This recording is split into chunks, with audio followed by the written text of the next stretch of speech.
All right, today we're jumping into a medical situation where the clock is literally your biggest enemy.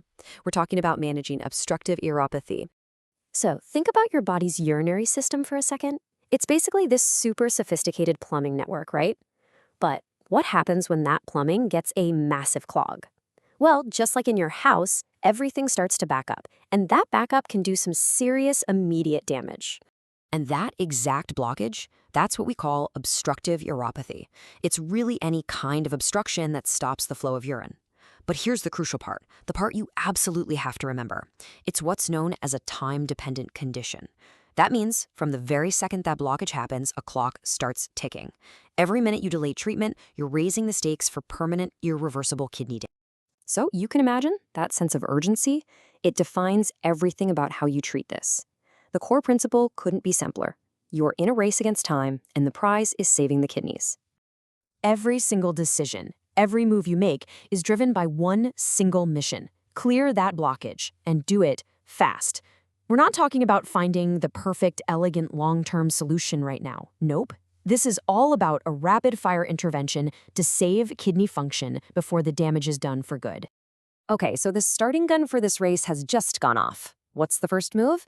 It all starts with a super fast initial assessment to figure out what needs to happen right now. And this assessment really comes down to two key steps. First things first, is the patient stable? You're checking vitals, you're looking for a fever, you're making sure they're not septic, because that's a whole other life-threatening emergency. Then, step two, how are the kidneys actually doing? A quick blood test for creatinine gives you a really good idea. Put those two pieces of information together, and you get a clear picture of just how sick the patient is and how fast you need to move. And now for what is maybe the single most important rule in this whole scenario. If you see a blockage and an infection at the same time, that is a full-blown, top-tier urologic emergency. Think about it. It makes perfect sense, right? You can pump a person full of antibiotics, but if the infected urine is trapped behind a dam, those drugs can't get in to do their job. You have to clear the obstruction immediately. It's the only way to let the antibiotics work and stop that infection from going systemic. All right, assessment's done. You know what you're dealing with. Now the focus shifts instantly to action. It's time to relieve that dangerous pressure that's building up in the system. And the fix you choose depends entirely on where the clog is. If it's a lower tract obstruction, down in the bladder or urethra, a simple catheter can often do the trick. But if the problem is higher up in the ureters, those are the tubes that run from the kidneys to the bladder, well, then you need to get a bit more direct. We're talking about things like placing a little stent inside the ureter to prop it open, or even pulling a tube directly into the kidney from the back. I love this quote because it just perfectly captures the mindset here. The goal isn't to figure out the why just yet. Is it a kidney stone, something else? Who cares right now? The goal is one thing and one thing only: get the urine flowing again. You need rapid, reliable drainage to stop the bleeding, so to speak, and prevent any more damage.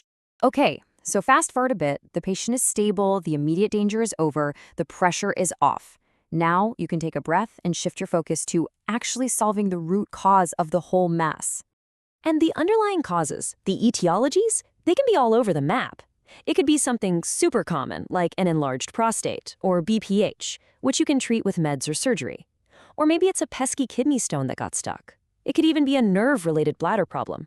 The key is, the long-term fix is always going to be tailored to whatever's actually causing the blockage. So you've cleared the blockage. That's a huge win. But we're not quite at the finish line yet.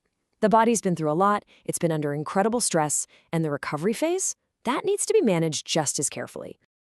There's this one really important thing you have to watch out for, and it's called post-obstructive diuresis.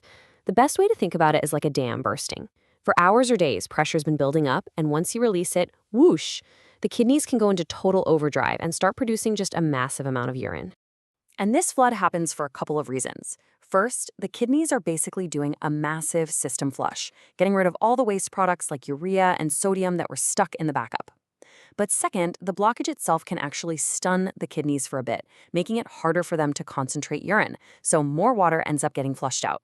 Now, as you can imagine, losing that much fluid that quickly can be dangerous. It has to be managed really, really carefully. This is why patients are monitored so closely for things like dehydration and electrolyte imbalances, just to make sure their recovery stays on the right path. When you look at the big picture, the patient's final outcome really boils down to this sequence of events. How bad was the damage when they came in? How long was the plumbing blocked? And this is the big one. How fast did we get it unblocked? When it comes to saving kidneys, I'm telling you, speed is absolutely everything. So let's wrap this up. What are the big take-home messages here? Let's run through them. Number 1, relieve the obstruction first, ask questions later. Number 2, a blockage plus an infection, that's a true urologic emergency. Number 3, your decompression method has to be fast and it has to be reliable. Number 4, always watch out for that post-obstructive diuresis. And finally, number 5, remember the clock. The timing of your intervention is what ultimately decides the outcome for the kidney. And that leaves us with one final kind of philosophical question to chew on. In the world of high-stakes medicine, is the fastest fix always the best fix? Well, when we're talking about obstructive uropathy, where every single second of delay can mean losing kidney function forever, the answer is a clear, resounding, absolute yes.